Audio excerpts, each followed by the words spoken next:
Imagine a 65-year-old man who's married to a young tenderoni like me. And yeah, Gordon's like 72. No, he's, well. Why are you saying 65? I don't know. He's old. What's up, guys? Welcome back to my channel. So I'm here today to talk about The Real Housewives of Potomac, Season 8, Episode 16, Boiling Point. So be sure to like, comment, subscribe, and let's jump right on into it. So, the main kind of things from this episode were Charisse completely losing her fucking shit. It was like, okay, you come back onto the show as a friend of, want to host this event just to get drunk and start screaming about how you're tired of this shit when you initiate the fucking conversation. Just ridiculous. Then the whole Robyn versus Candiace bullshit. And, I have some kind of questions on whether, did Robyn really do Candiace that dirty? Candiace, you can say that, okay, she was in the public eye bashing Robyn. Everything that Candiace said about Robyn was aware of because it was in the public eye. You could say that Robyn deserved to get shit talked. But I mean, is Robyn, going in on Candiace and like, all right, well, here's what she's saying to me is how she's two-faced. And I get that it's like, okay, it's violating the sanctity of our private conversations, but we don't even fucking know what Robyn sent. We see text messages on the show all the time. Was it one of the texts that we've already seen? Because Robyn shared that, Candiace will be bashing her in the press, then be texting her, being like, oh, hey, hope everything's all good, you know what I mean? Is that really that fucking bad? And then plus, okay, granted, Robyn did acknowledge, yes, I did send it to the podcaster. I don't really give a fuck. But okay, Candiace is going off of the word of this random person. I don't know. It's just like, is it really that bad considering where you guys stand in your non-existent friendship? You know what I mean? So I don't know. I get why Candiace feels some type of way about that because, it is their private texts. But you aren't in a good place with this bitch. And you're in the press bashing her. Like, you need some fucking context. And Candiace is saying, oh, Robyn's acting like the victim, acting all innocent. What are you doing here? Yeah, I don't know. Like, I have some very mixed feelings about the whole thing. Because, in the overall scheme of things, yeah, you shouldn't, violate the sanctity of these private text messages. But, bitch, it's already something that's been shown on the fucking show. If it's something that contradicts what you're saying in the press to everyone. And if you're not in a good place with her, is that not fairish game? I don't think it's like, oh, she's going around telling Candiace's secrets. It pertains to what's being said. You get me? So, I don't know. I have some very mixed feelings about that. Let me know what you think down in the comment section. Let's get into the actual episode. So Candiace and Wendy start off at Kiara's med spa and getting laser hair removal. During the treatment, Wendy says that she's filming the pilot episode for a new little web series in a couple weeks. 6 weeks ago is when she had that sit down and was like, do you think we get something up by next month? And that was already very last minute. So who knows what's happening. Wendy says she's trying to get her guests together. But it's really hard because a lot of her connections are in LA or up in New York, so you have to fly them in. And some of the news people she knows have non-compete agreements, so they can't really be on it. So she's kind of struggling with that. And does Wendy even have guests? I've never seen the show. I've seen it pop up on YouTube and whatnot. But I thought it was just her sitting down talking. And I'm like, does that show that she wasn't able to get guests? I don't know. I'm really confused on what the overall thing is, but she's still doing it. Candiace then says how she's really proud that Kiara handled herself well over in the Dominican Republic, and the first, cast trip, she kind of held her own and shit. And Kiara's like, yeah, I had a good time, but, I was, I did fall ill a bit, and I was not checked on by my homegirls. And, they kind of roll their eyes a bit, because Giselle was the one to check on her, and Wendy's like, okay, well, despite how I may have felt, we were very concerned about you, blah, blah, blah. And it's like, okay, I mean, they're just upset that Giselle got one. I don't know. It's just kind of funny. But yeah, no, they should have checked on her again. Like, hey, we're on some fucking ginger ale and some fucking, I don't know. But yeah, Kiara then says that she got a bird's eye view of some of the dynamics and whatnot. And she shares what she gleaned about Robyn's friendship with Candiace. And she's like, I can tell you guys really care about each other, but there's a real rift there. I basically tell you guys aren't just enemies. You guys have that background of friendship and whatnot. And while on the subject of Robyn, the ladies kind of roll their eyes over Robyn previously claiming that Candiace was defaming her in the press. Oh, she said that you're doing defamation, blah, blah, blah. And Candiace then says that she's privy to some things that Robyn has said about her that would certainly be defamation. And it's like, okay, well, if you're talking about her sending texts, that's not fucking defamation. That's like that's a screenshot, you know what I mean? So I don't think anyone knows what word defamation really fucking means. I don't know, but yeah, and Candiace then says that Robyn is dog whistling.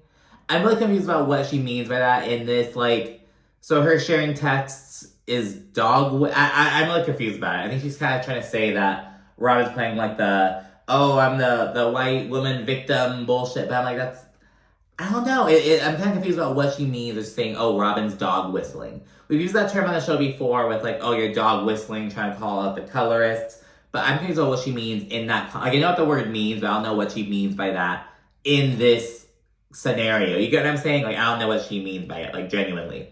Giselle's daughter, Grace, leaves for college. You have this whole fucking montage and whatnot. Giselle is very emotional, of course, and Grace shares what she's learned from Giselle in the confessional. Like, I learned that, you could do it all and, be a great mom, have your own hustle, blah, blah, blah, blah, blah, like, do your thing. So she has, like, those little reflections. Robyn then has Charisse and Ashley over. And while they're there chit-chatting, Charisse mentions how she got a massage from this one place in Virginia. And the guy actually eventually started coming by her house to, like, give her massages there.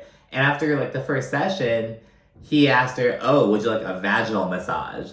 And it's like, oh my god, we got flashback to Ashley asking Charisse, well, have you ever, like, thought about paying for D, you know what I mean? So, kind of feeds to that. And in a confessional, Ashley just, like, older, divorced, rich women, that have their little pool boys, the gardeners, so I'm not surprised by that. Ashley then brings up how Karen wants to work out with Vern and Davis, and Charisse is like, we know exactly why she wants to work out with him. She's just gonna be pretending to work out, blah, blah, blah. And Charisse brings up her crab boil, which she says that everyone is invited to, including Jacqueline. She hopes that Jacqueline and Mia can eventually work it out. She hopes that Mia doesn't see it as, like, a betrayal. Charisse is just friends with Jacqueline, so she's bringing her over. I'm like, wait, you're not going to give me a heads up? Okay, girl, so that's kind of weird. And of course, Charisse says she's going to invite Karen because she doesn't have a problem with Karen. Karen has a problem with her, but she knows she's going to fucking show up to that shit. We then get Nneka and Ike. They're discussing, deciding to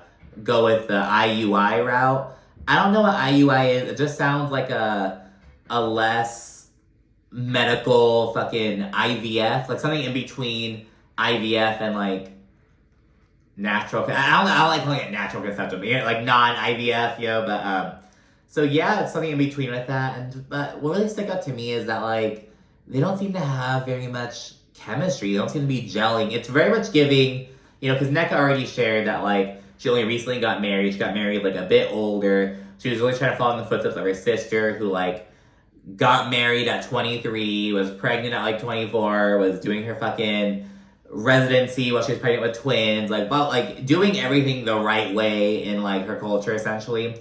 And Nneka did it kind of differently. She focused on herself and her career for a while, and they get married until later on. So it's really much giving. Nneka was like, I need to find a successful Nigerian man to marry. And Ike is probably in a similar boat, like, fuck, I need to find a successful Nigerian woman to marry. So they found each other, but they don't seem to, like, have that chemistry, you know what I mean? I don't know what it is. I don't think they're there for the long haul. We then move to Karen having Giselle over. Giselle mentions that since Grace left, Karen's been very supportive of her, which she really appreciates. And after having a drink and chit-chatting, Giselle asks Karen if she'll consider going to Charisse's crab boil. But Karen's like, well, Ray's allergic to crab. He's very allergic, so try to stay away from it. But Giselle clocks that, 7 years ago, she went to Charisse's crab boil and seemed fine, so she's, like, confused about that. But people can develop allergies with age. The most common one being, like, lactose intolerance, but, like, people become allergic to, like, avocados and bananas, like, randomly, and they'll just develop these allergies, so it's not impossible, but, it's improbable, I should say. It's then the day of the crab boil. Robyn pulls up to help Charisse finish setting up. Charisse mentions that the grand scam is not attending. And she also clocks, like, wasn't she at my last crab boil? And she's had crab many times. And we get a scene from 2 years ago where Karen and Ray both pull up to an event where there were crabs there. And it's like, 2 years ago is a lot different than 7 years ago, so I don't know. Wendy also couldn't attend. She had to go get an award or whatever. Candiace wound up going, but she was very much just like on an island for a little bit up until Jacqueline pulled up. And yeah, we see Sharice's son. He's walking all ladies up. Sharice lives in like it seems like a townhome, and not like a town, but like a nice like townhome and like a gated community kind of thing. So like the son is probably waiting by like the gate, and he's walking ladies up with like an umbrella. I don't know, it was very classy, I guess. And when Candiace arrives, Robyn, not knowing it's Candiace, she has to greet the guest. And she sees it's her, and she fucking pulls a 180. She's like, oh, hell no, I'm not fucking greeting that bitch. More people arrive. Sharice acknowledges being kind of confused about the whole Robyn and Candiace thing, some foreshadowing. Giselle and Candiace are as icy than ever, to no surprise. Jacqueline rolls in. She says that while she and Mia were on good terms like 2 months ago, they're kind of prickly now, so she's not really sure what the fuck happened, essentially. Nneka arrives in her crown and grand dame sash, and I'm like, is this just because Karen isn't here? Is this just because you know that Sharice doesn't fuck with Karen? Like, what are you doing? And granted, the ceremony was just 4 days ago. I could have sworn it would have been like, it felt like longer ago, but I guess it was just 4 days ago. So it's kind of fresh, so I don't fucking know, but it's so corny of her. Sharice asks her, did you get this crown at Party City? What the fuck? Just kind of talking shit.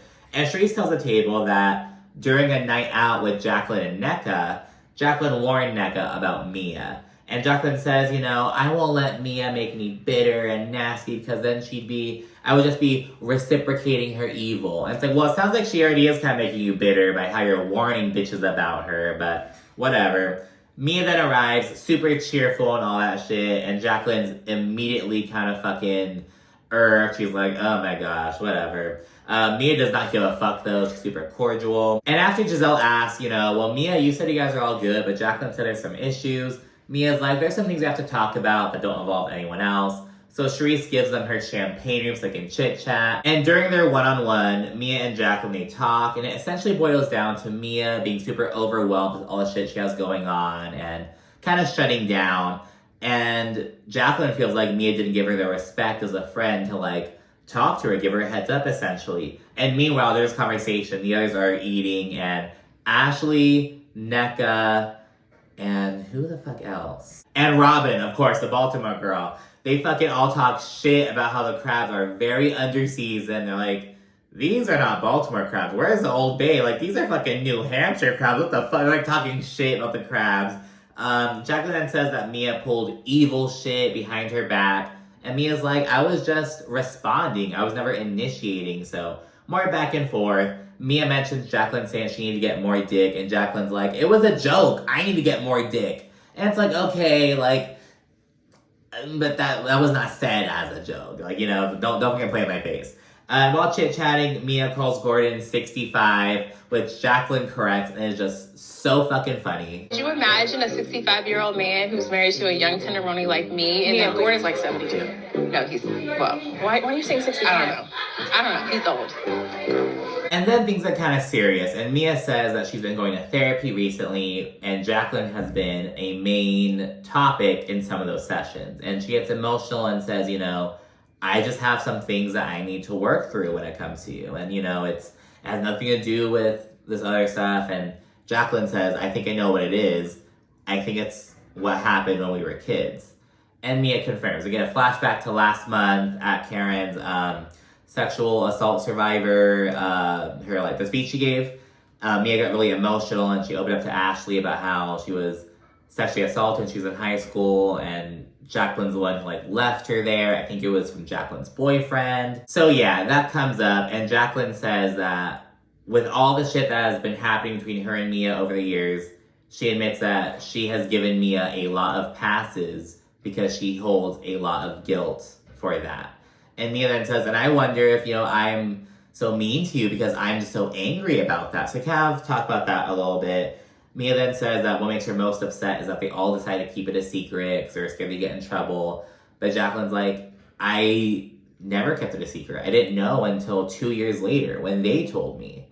And Mia's like, I appreciate, like, I feel better that, you know, you didn't know until later. And I was just like, you didn't know until right now that Jacqueline didn't know at the time. Like, you guys have been friends for like 30 years. And granted, I can imagine them not wanting to talk about that. But also the way that Mia talked about it, like, a few episodes ago, it sounded like Jacqueline was aware after it happened. Like, I don't know. I was kind of confused about that, but, you know, whatever. Jacqueline then says that she thinks that Mia really has to work on, like, the emotional side and not, like, blowing up on people. And they make progress, though. They don't hug it out or anything. And back at the table, Charisse brings up Candiace and Robyn not talking to each other. And she was like, you know, I thought you guys would have built a bridge in the Dominican Republic. I thought you guys would have made progress. And in turn, Candiace says, I was made privy to information that gave me cause for pause. And when pressed, Candiace says that Robyn shared their private text with a blogger/podcaster to make Candiace look crazy. However, Robyn denies this and she says, you know, I shared them to explain why we're no longer friends. So there's some major back and forth. In the confessional, Candiace plays a voice note from a fucking connection that she has, and he's basically whispering, you know, someone in the group chat said that a blogger got a text from Robyn basically trying to show that you're two-faced. And I'm like, now granted, Robyn did admit that, like, yeah, I don't give a fuck, I'll admit it. Yeah, I shared a text with a podcaster because I don't give a fuck. You're fucking slandering me in the press. I've never shit-talked you in the fucking public. So now I'm just sharing what's happening. And, you know, it's just, I have some very mixed feelings about it. I talked about it earlier. And yeah, Candiace says that Robyn's a fucked up hypocrite. It was, like, rude of her to do, and that was just not cool. But Robyn does not give a fuck at all. In the confessional, Charisse then says that Robyn really liked Candiace and cared for her as a friend, but Candiace chose to, prioritize social media shit and let that take precedence over their friendship. And as Robyn and Candiace go back and forth, Charisse just gets super fucking pissed off because they're arguing, the others are buzzing, it's Charisse's event, she's probably fucking drunk off her ass. There's another scene earlier where she she seemed to be fucking on one. Where are you? You know, opening the door. I'm talking to my friends and I gotta do all this work. And she's all upset, she's screaming, telling for everyone to fucking stop, and she starts fucking banging the fucking table over and over again. Stop it! I'm sick of this! I'm sick of this! Hitting, I'm like, girl, you are the one who brought this up. What the fuck? And she's just so mad. Charisse is crying and undone, and she just will not stop. At first it was kind of like, oh my gosh, but then she just banged the fucking table and yelled so much, it became comical. Like, Jacqueline was right next to her, she was like, oh my god. And Giselle from across the table, she's like, I think Charisse is drunk. And she's like, I just want to know what threshold, like, the drink threshold to where Charisse will not be banging on the table. Just like she fucking did in Mexico. It's like, oh my god, girl. Charisse then goes on about how tired she is of all the bullshit. Candiace gets up from the table. Nneka and Kiana go check on her as she's crying and whatnot. And Charisse goes outside to regain her composure. And it's all this bullshit. And at the table, Robyn says that she and Candiace never have to speak again, which the other ladies take note of. And it's like, well, girl, like, if... And it just feeds to the notion that we just need... Some people just have to go. We can't do this Cold War-ass bullshit where you're not even going to have any sit-downs or acknowledge each other. Like, there's a way to fight and have, like, a Cold War on the Housewives without it being, like, a fucking standstill. But that's where the episode ends. Let me know what you think down in the comment section. Be sure to also like and subscribe. Thank you for watching. Bye.